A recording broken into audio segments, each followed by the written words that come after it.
Hi everyone, and welcome to another episode of what I did on my COVID vacation.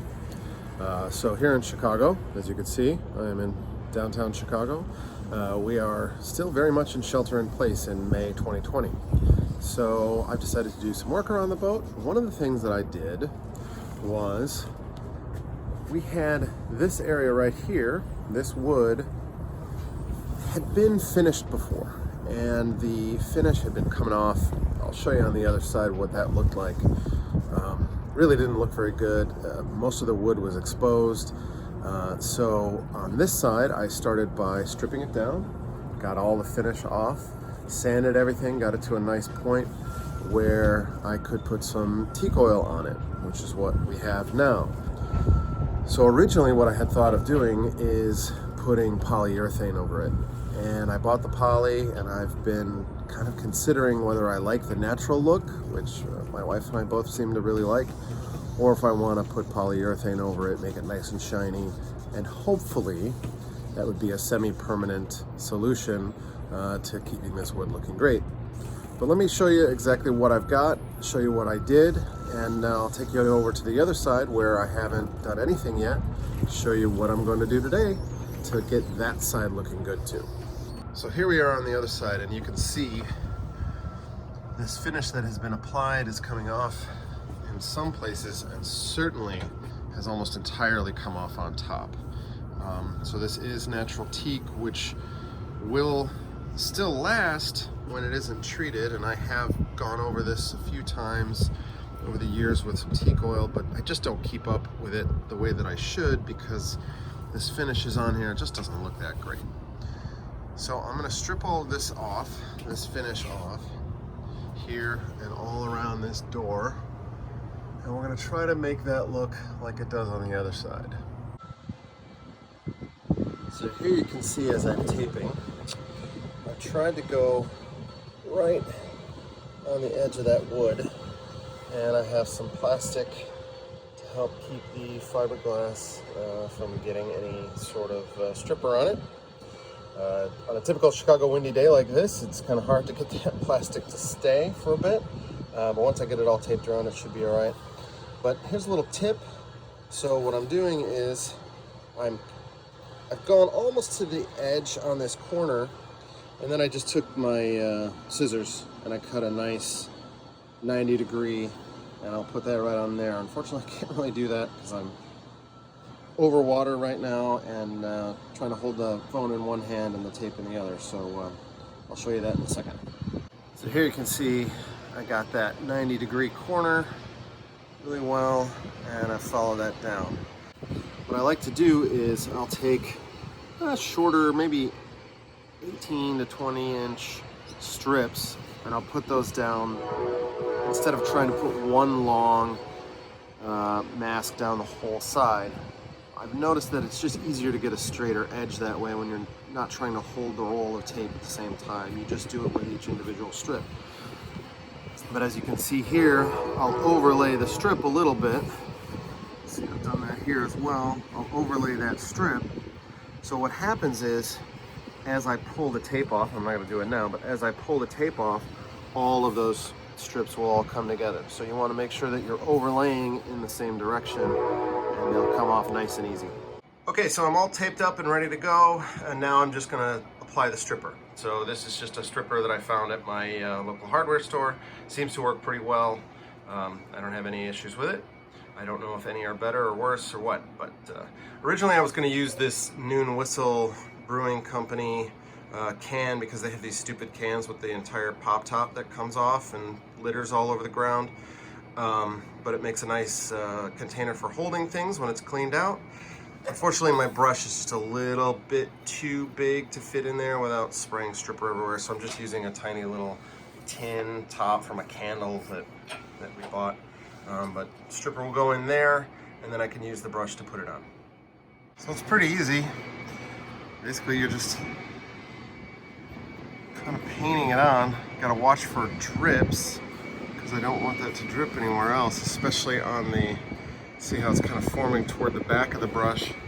I'm sure this little metal piece on the brush has a specific name, but I don't know what it is. And then you just paint it on. Okay, so here we go. I've applied the stripper, and you can see even in just the time that I applied it around this whole area, it's actually working quite quickly.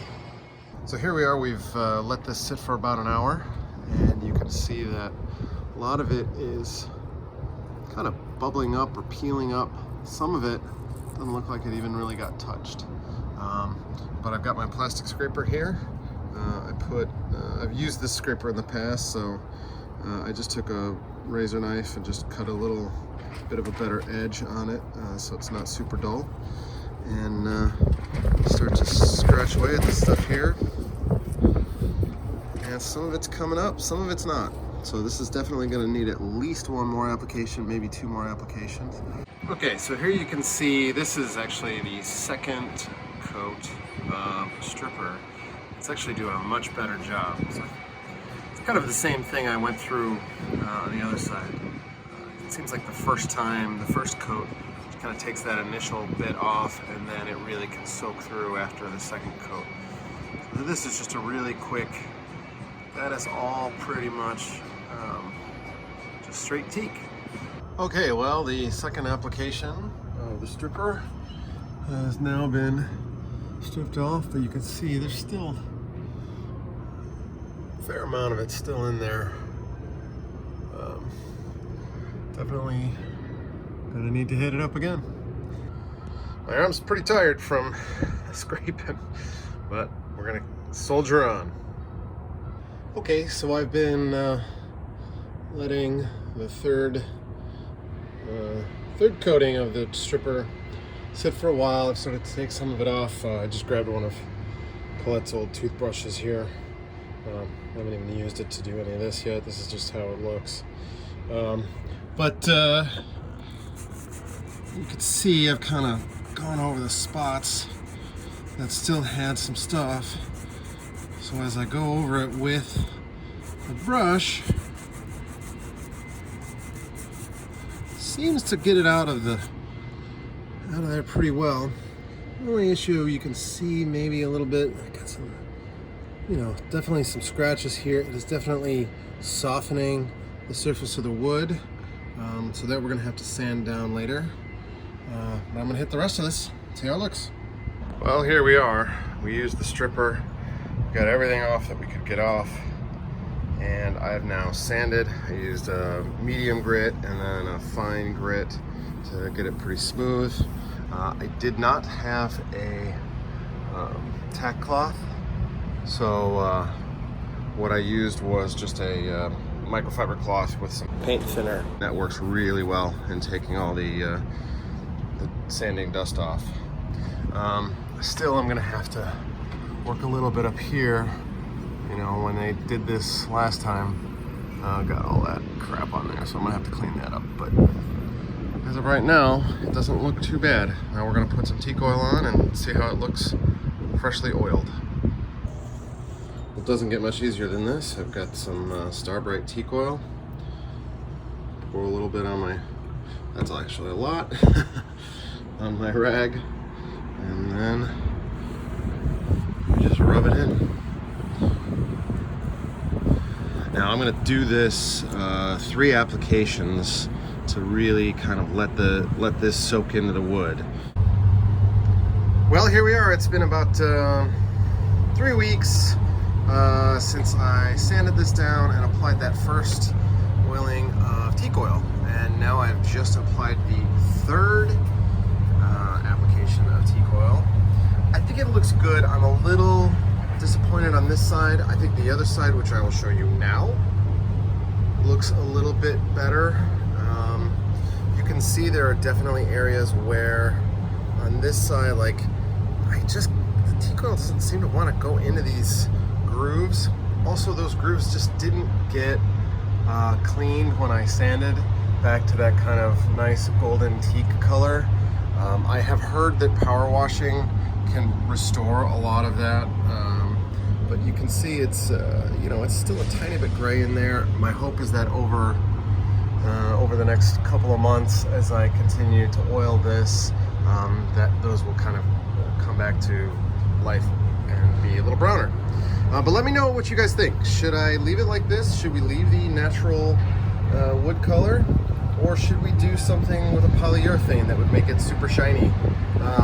The teak oil will require me to just rub the oil on like once a month, where the polyurethane would mean that I would have to maybe once a year sand all this down and then put one more application of polyurethane over the top to keep it shiny. So let me know what you think I should do. Thanks for watching.